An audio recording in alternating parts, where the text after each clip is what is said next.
And I'm Naebella, and we are two divine women. Jeez.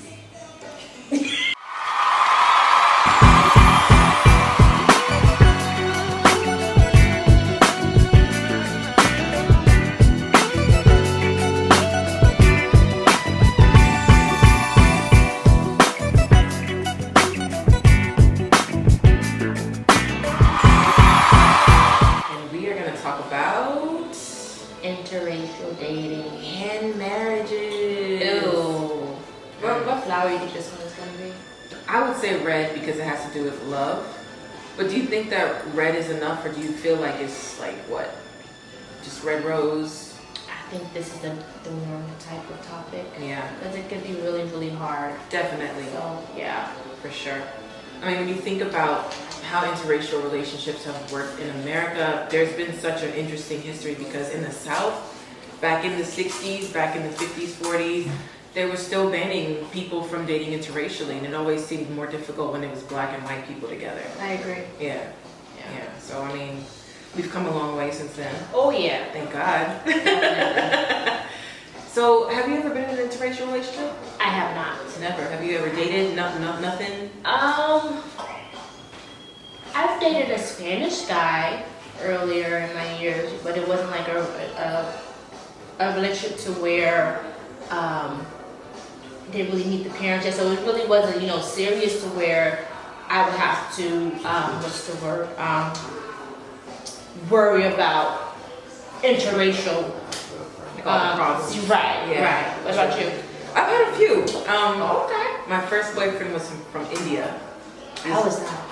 We didn't have any problems with interracial dating. Like, his parents saw me as Caribbean, so we had a lot in common in terms of culture. Okay. Like, they were like, oh, you eat curry like we do, you eat mango like us, and I was respectful of his culture, so they had no problems. They were calling me daughter, like, they didn't have any problems. And surprisingly, he had a pretty big family, so I met like his grandmother, I met all the cousins, and everybody thought I was cool. Early on? Yeah, it was very serious, and I even went to some of his religious festivities, and even with them, I didn't have any problems with anybody, giving me a hard time because I wasn't Indian. That's good.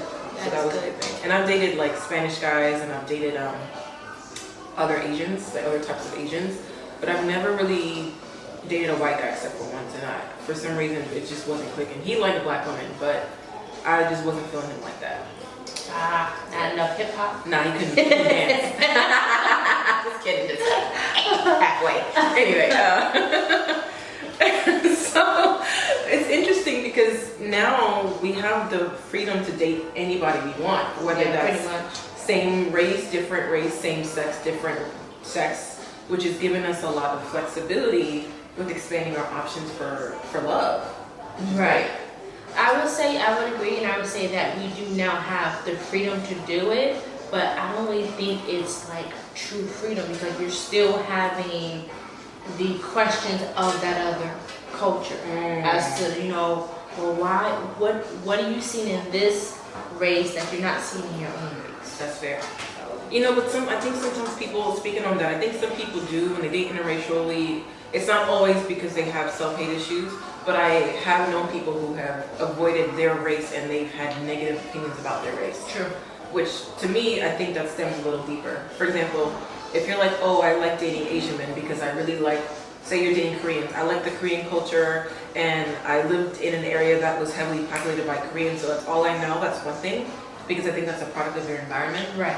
But when you're like, oh, I don't like dating my own race, say I'm speaking as a black person, I don't like dating black men because stereotype A, stereotype B, stereotype C. Right. So I've known some black men who have avoided dating black women, even though they found them physically attractive. They would say things like, black women have strong personalities, right? I prefer dating other races because black women have too much drama. So in those cases, what do you think is fueling that type of comment? It kind of depends on the person, because I actually know a person who, growing up, that he loved hair.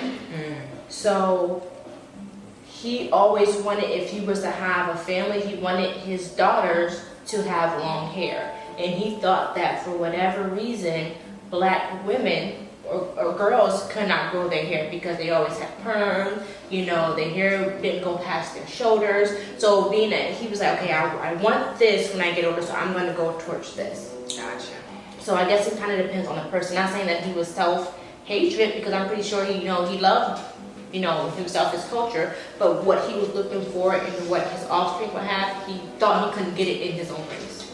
I mean, it's fair if someone prefers a certain look. Like if you Asian people have a very distinct look, so if you want your offspring to look like that, that's the only place that you're going to really find certain features. So I understand that, but I just think like it's interesting when people have negative stereotypes about a race that they never even dated. But the same guy I was telling you thought black women had strong personalities.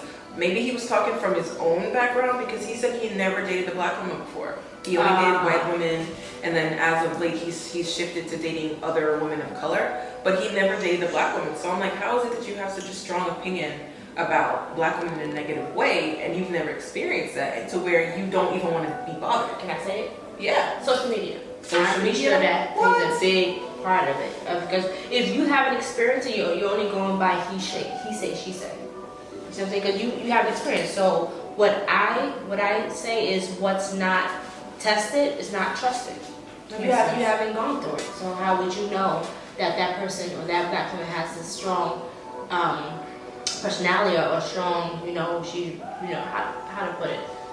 How do you know that person has a strong personality if you haven't dealt with that? You're going by somebody else's experience. Right, and that's a good example, because some people look at other relationships and they're like, oh, that's why I would never date this type of person, because you have all these problems.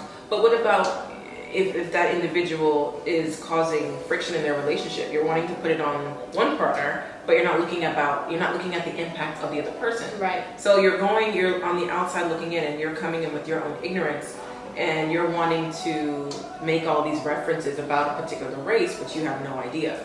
And then this is the same person who likes black features, like the big old butts and certain other things, the full lips, so he's looking for that in other races. Oh, don't get me started on that. I don't understand how, not trying to be funny, but a lot of races, they would downplay, the black woman, she's this, she's that, she's strong, she's caused drama, she's, I don't deal with her.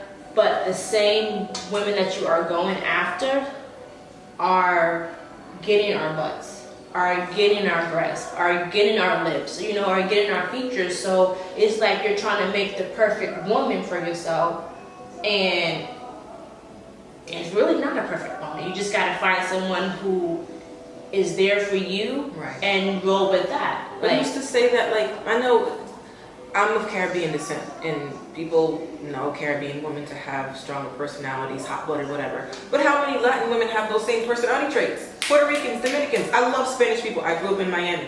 So I definitely love parts of the Caribbean Latin culture. It's very common to my Jamaican background. And we can relate to that. But when you have men who are not of that background, and they say, well, y'all Jamaicans are crazy, but they're with a Puerto Rican who's acting the same, just in Spanish, right, you're not doing anything differently. You know what I mean? So if you're saying, oh, black women are strong or they're argumentative, but then you end up with women with those same personality traits, you're being a little hypocritical. If you like the hair and you like the light skin, that's really what you want, and there's nothing wrong with that. But you don't have to put down a race of people just to justify dating out of your race. And I know a lot of times you see Asian women with white men, and there's nothing wrong with that, but that tends to be a very high trend. And sometimes you'll talk to some of them, some of my friends are Asian, so I'll ask them out of curiosity, and some are just like, well, we're taught to see, I can't speak for all, but we're taught to see white men as a status. Like, you're in America, your parents have come here from a different country, you get your degree, and you get a man who has a certain type of job, and he can represent your family and represent you in a way that brings them pride. So because of the positive stereotypes in American media about white people, and the disparaging social media views of how black people are, it makes white people look better, even though we know that's not the case, right? So if they're wanting to date a black guy, they have to fight through all these stereotypes of what black people are in social media, and some people don't want to buy that, so they don't even give you a chance. You can be an educated black person, and you have this disadvantage because of how people choose to see you based off of stereotypes. And we're still fighting that in this day and age, and that's problematic. And to piggyback off that, what you said as you were speaking about other races coming to, you know, America and getting the white man as what I think, in my opinion, is I believe that you're trying to get your privilege in America because everybody knows about white privilege. Right. So that's how I look at it. You know, like you're trying to stake your claim. You know what I mean? Like so that way you're not sought after by cops, or you're not sought after because I have this white man or I have this white woman.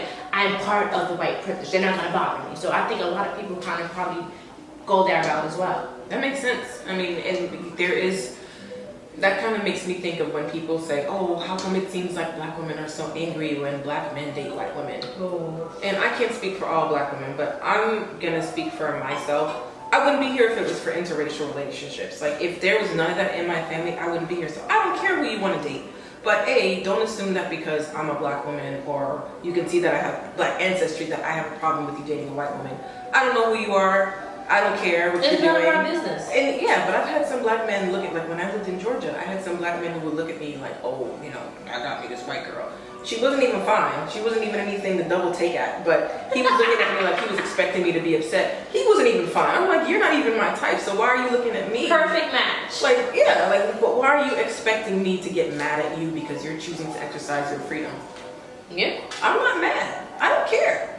You know, but maybe you probably not been through, but had interaction with a lot of other black women. Of course. That said X, Y, and Z. So when he got to you, he was basically putting you in that category as well. Okay, well, I'm with this nobody. She's gonna say X, Y, and Z. It's like, I don't care. Live your life. You know, I get happy when I see interracial dating, especially when it's a black woman. Because a lot of black women are very loyal to black men, which I think is beautiful. But sometimes they're not always loyal to us. I'm not afraid to say that. And I really think that it would be great if we could open our minds to other races loving us, because there are men out there who do want to show us love, and it's not always about being fetishized, or it's not always this superficial type of connection. Some of them really do want to get to know us, and I just think that we can be very guarded because we've always been taught that if a man likes us, you got to be careful. He might just like our body parts. He might just like, you know, to brag to his friends and say, I got a black girl. Yeah. And sometimes it's like that, but when we have a lot of disparaging numbers of black men dating out or marrying out, and sometimes we may not have the same type of options, what are we supposed to do? You know, and I really think that we should look at what else is out there and at least get the love that men from other races may have for us that we don't realize because we're so stuck in our comfort zone. I would think. Yeah, I just think so. You know, there's no need to make assumptions about people who are not black who want to give you a try. Sure. You know? So, yeah, I mean, it's really interesting. Oh, speaking of which, statistics. Oh, so statistics time. Statistic time. Statistic time. There you go. My tongue got caught. So, what are these statistics? The stats. I like to say. I like that. STAT. It strikes the point. Like, it's, what is it? All right. So,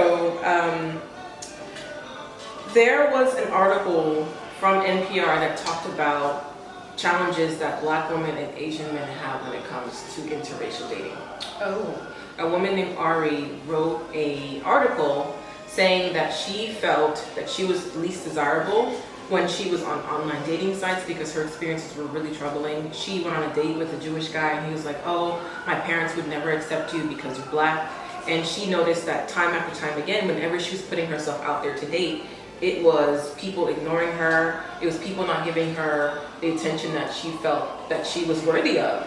And the same thing happened with an Asian man who, he happened to be a gay Asian man, but he still noticed a lot of racism when people were saying, oh, I don't like Asians, and they had all these negative stereotypes about Asian men that the guy had to endure, and he felt like giving up when it came to finding love. So unfortunately, there's a lot of different articles out there that say with dating websites, you know, white men and white women tend to be the most popular.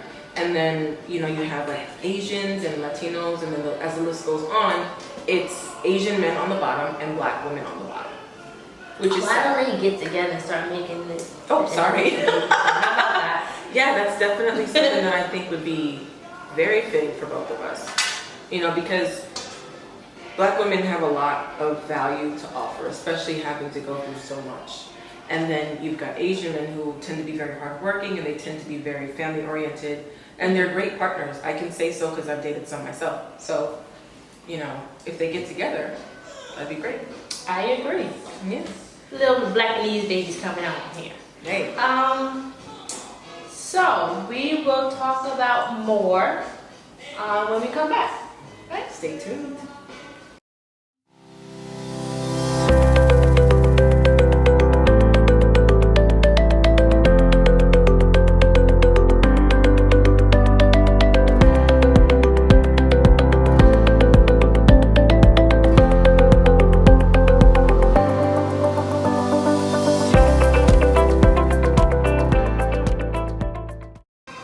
Hey guys, and we're back. So, Miss Shinai, I see you got this little popping outfit going on. What's going on with the accessories though? The accessories are Seafoam Sea Gifts. It is a Black-owned business. They feature natural materials in all of their accessories. So they make like earrings, bracelets, necklaces, even headbands. They also have home goods like scented items that feature essential oils. Ooh. Yeah, so this piece is strawberry quartz, it's crystal, and strawberry quartz is a stone, from what I understand, that helps to support whatever energetic energetic emotional vibrations in your body. So if you need like healing from heartbreak, it's supposed to support that. If you need to feel more self-love, it'll support that. But That sounds pretty dope. what about you? You got some stuff, right? Me, yes, I'm rocking this cute little ring. It goes cute with my little bracelet. Lame. This is seafoam as well, and I have these adorable arrow earrings. Now, I don't really know about the energy for this one, so what could you tell me about this, Shinai? It actually looks like it's glass, so that means that if she's not using like gemstones, it could be glass and other natural products that are really environmentally friendly. But that's cute because it's really trendy. Arrows were popping in terms of like design a couple of years ago and even currently. And then we've got this chain here, so natural stuff, trendy stuff. So, where would someone be able to find a cute ring like this, or these earrings, or your necklace? www.etsy.com/shops/seafoamseagifts. Y'all check it out.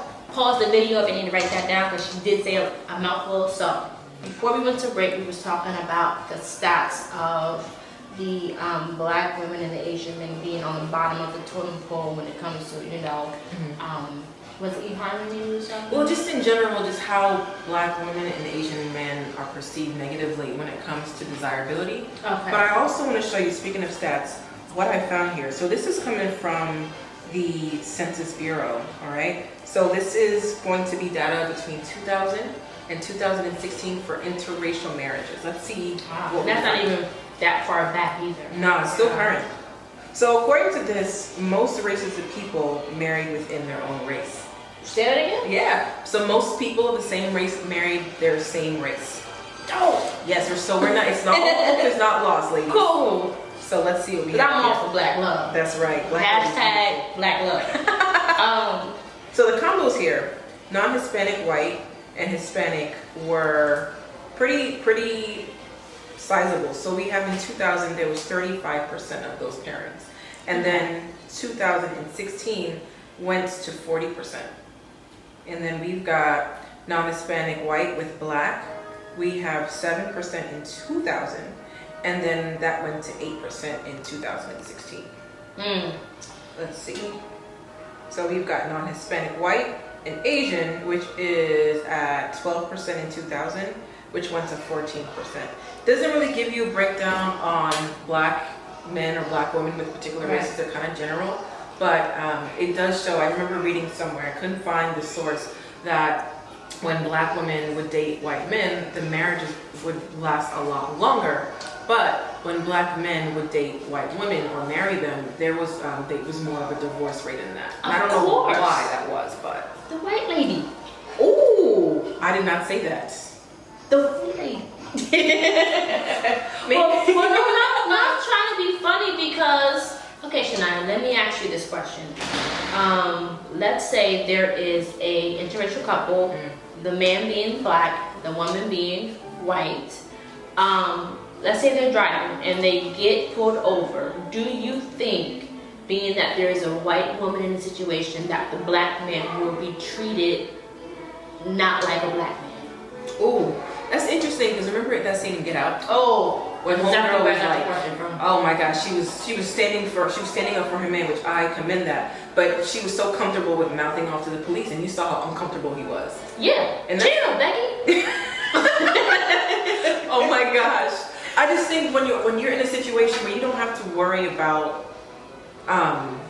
being a victim of police brutality like black people do, you're a little more free to say certain things. But I do feel like the police officers can target the black guy and be like, oh, your girlfriend is mouthing off at me, now I'm going to give you a hard time and make you suffer. And it may be subtle ways that they implement power and control that she may be unaware of. Exactly. I do think that whatever interracial relationship you're in, you definitely have to learn how to relate to your partner, because if it's black and white, I think that's so polarizing because we have different struggles that are very paramount, and a lot of times it's black people who struggle more. We don't have the privileges that some white people may have, and if you're dating somebody who's black and you're white, definitely be sensitive and try to understand. I think it involves a lot of empathy, because this person is constantly aware that they're a target of social injustice. Even though it's died down a lot from back in the day, there's still a lot of nuances. Is what? Is what? What's that down? Some of the. Do you have a Facebook page? I said it's died down. I didn't say it was gone. I said it's died down from like Civil War. Who she follows? How's she gonna throw me under the bus? Okay, it's 9. Okay, all right. If it hasn't died down, we can still both drink from the same water fountain. I take the style. Thank you. Are they separate water fountains for black and white people? No. Why? Because it's died down a little bit. Anyway, that's my point, y'all. She's trying to hate. Okay, so how about this? This question here. No. Yes, I'm throwing it right now. You catch it. So listen, we had the question about the police. If a police officer would treat a black man differently. Mm-hmm. Another question. Let's say this couple does have a baby. When do they have the talk with the kid? Especially if it's a boy, will they have a talk with their kid? Say, okay, this is what you do when you are stopped by police. Do you think the mother or whoever the right parent is, do you think the mother or dad would say, no, we don't need that talk? She's not gonna be woke enough for that. Unless she knows, unless she's really aware of what black love people. But okay, so save the kids' lives. Black love. Don't listen to her, y'all. That's all I'm saying. I'm not sure love sometimes, but I will say. No, so love. I'm just saying. But I will say this. I that's why I've chosen to only, if I ever date out, it's other men of color, because they have like my boyfriend, my ex-boyfriend was Indian. And he, during the whole 9/11 thing, he went through a lot of trauma because the police were following us around. People were staring at him like he was about to commit an act of crime in a public place. So him being a person of color, I didn't have to explain what the struggle was to him. Yeah, I don't want to have to explain what the struggle is for anybody, because we're grown, we have jobs, we have lives. You should know that. So if you're dating a black person, that's something that you have to educate yourself on, because it is part of our reality. Latin people understand the struggle, mm-hmm. And Asian people, sometimes they don't endure those types of issues, because I think that they're seen as a less threatening group of people. But they are a person of color, and they are understanding what it means to have to socialize to the American culture. Mm-hmm. So that's just my perception. I've never been like, I need to date a white guy. Nothing wrong with that, but I just feel like if I have to introduce you to things like that, and you're going to tell me that I'm being sensitive, when I'm not being sensitive, you're just being ignorant, I don't have time for that. That's just me. Fight me. Thank you. Next. Yeah, what she said. What she said. What she said. Y'all listen. I'm drunk, okay? Don't even judge. It's not. She barely touched the cup. This is all her. This is my third glass, y'all. She lying. She lying. But you, Jamie Foxx, blaming on me. Can we cut? Real power. Cut her. Cut. No. I want a new co-host. Okay, but all jokes aside, this is actually a really, really deep topic that we covered today. Yeah. Like, I've got some good information about it, but you brought the stats, I didn't know that. As well as just, throwing our opinions out there as to, what interracial love, dating, marriage means to you, and how you can educate people out there as well. Like, yeah, if you're gonna look for love, like, look for love in the person. Don't look for it in the color of the skin. Don't look for it in their their status, because that goes away after a while, you know. I also feel that if you're gonna date out of your race, you don't have to bash your own people. Like, there are times where That part. I've heard people who've said to me, oh, I prefer dating black guy, I prefer dating this type of woman, because like how I said earlier, he was putting his own woman down. Or if you're telling the person that you date, you're putting them on a pedestal and you're treating them better because you're idolizing their own race and you're putting your own race down, I think that's where people can say, oh, self-hate. It's not always self-hate to date out of your race, but if you're gonna have these really bitter and negative attitudes that you're spreading to someone else who's not part of your community, what are you doing to their intelligence? You're making them see your own people in a negative way. True. That's problematic. You're creating this divide. And the cookout's gonna be terrible when we go in there. Ain't nobody trying to eat your potato salad, Becky. Stop it, okay? Listen. So, this has been fun. Anything else you want to share tonight, or say? Love who you want to love. I mean, and if you see people dating out, Mind your business. you know, trying to make assumptions, even though, you know, people have opinions. I just think people should love who they want. And I think people should at least have friends of other races because they can open their minds to how other people are. And that's very important. So that was our gem. Love who you want to love and be with people who make you feel good regardless of race. This is a post-racial society, even though we know that there's still a lot of racism going on. We have a long way to go. A long way to go. Yeah, so you said it pretty cool. And if you know, I'm a goofy one, so if you do decide to date outside your race, make sure that they know how to make the potato salad, so that way they ain't cursing your grandmother out, or your grandmother ain't cursing them out. That's all I'm gonna say. So, join us back next week for our next episode, and we're out of here. Follow us on all of our social media platforms to stay tuned with what we're doing, y'all. Thank you so much for tuning in. Peace.